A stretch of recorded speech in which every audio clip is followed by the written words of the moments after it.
Is it James? Yeah, this is James. How you doing, James? Not too good. Not too good.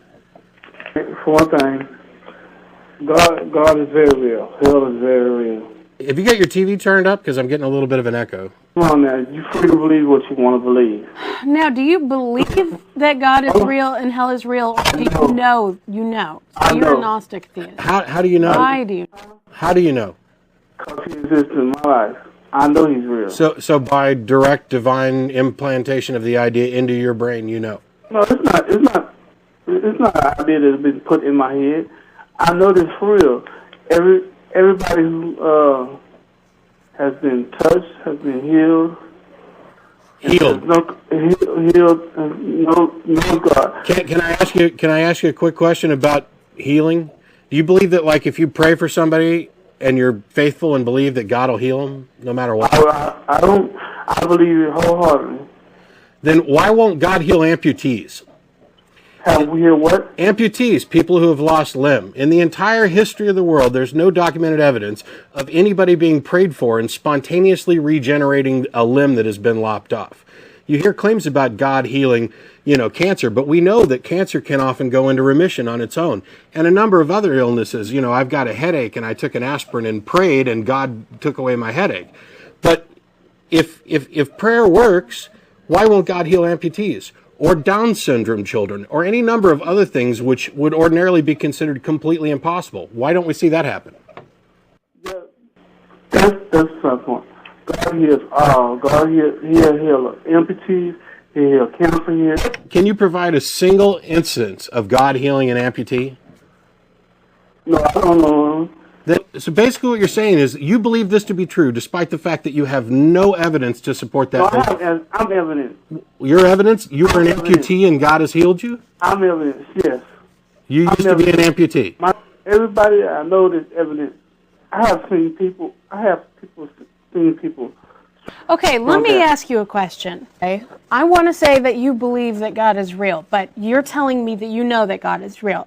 Either way, you're telling us what we believe is wrong.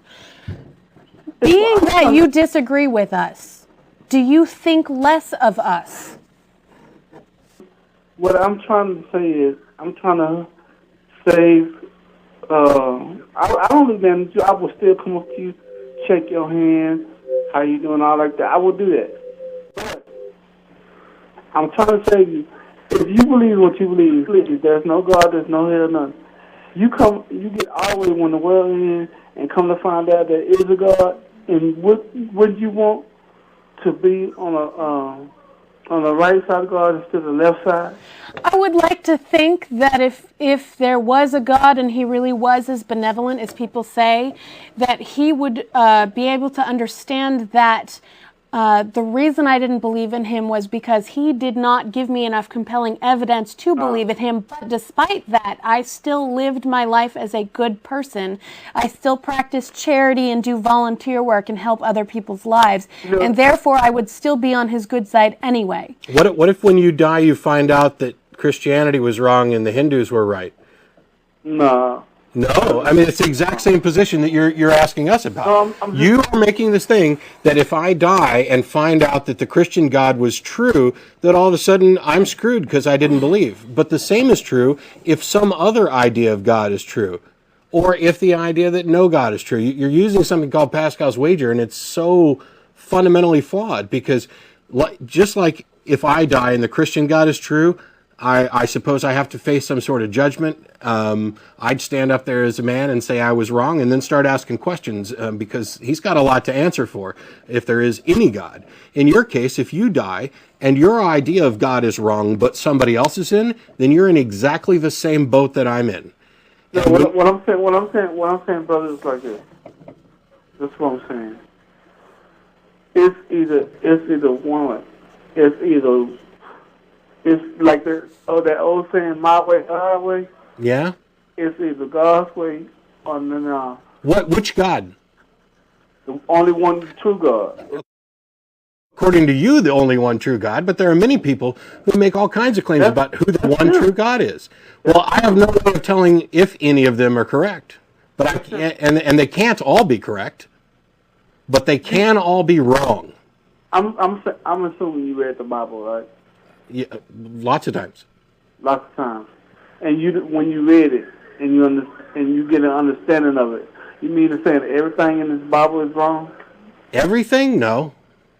Just to certain parts. You're picking out certain parts that you finally believe. Everybody does that. Are you saying you believe every word in the Bible and that we should live by every word? That it's okay.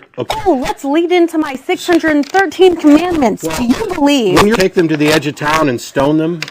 No, I would. Because that's in the Bible. That's an order. It's an order. If your children are unruly, you're to take them to the edge of town and stone them. It says in there, spare the rod, spoil the child. No, you got to read the whole Bible, my brother. You can't just come in with the verse you like. No, that's you just told me that all of it's valid. You just told me that all of it is valid and binding. And when I point you to a verse in Leviticus that says you're supposed to stone unruly children to death, you come up with an alternate verse of spare the rod, spoil the child. You don't believe that it's all true and orders from God? I believe that. I believe my Bible wholeheartedly. So why don't you stone your children at the edge of town? If I take my child out of stoning, I'll be locked up. But the Bible tells you The you're Bible supposed to do it. commands it. See, I can quote you the verse from the Bible where it commands it. We're not twisting it around. It's very, very clear. And it's in the same patch of verses that talks about how homosexuality is an abomination. So if you're not willing to live up to the stone your children at the edge of town, why on earth should you believe that any other passage is correct? Okay. I agree with you about homosexuality is an abomination.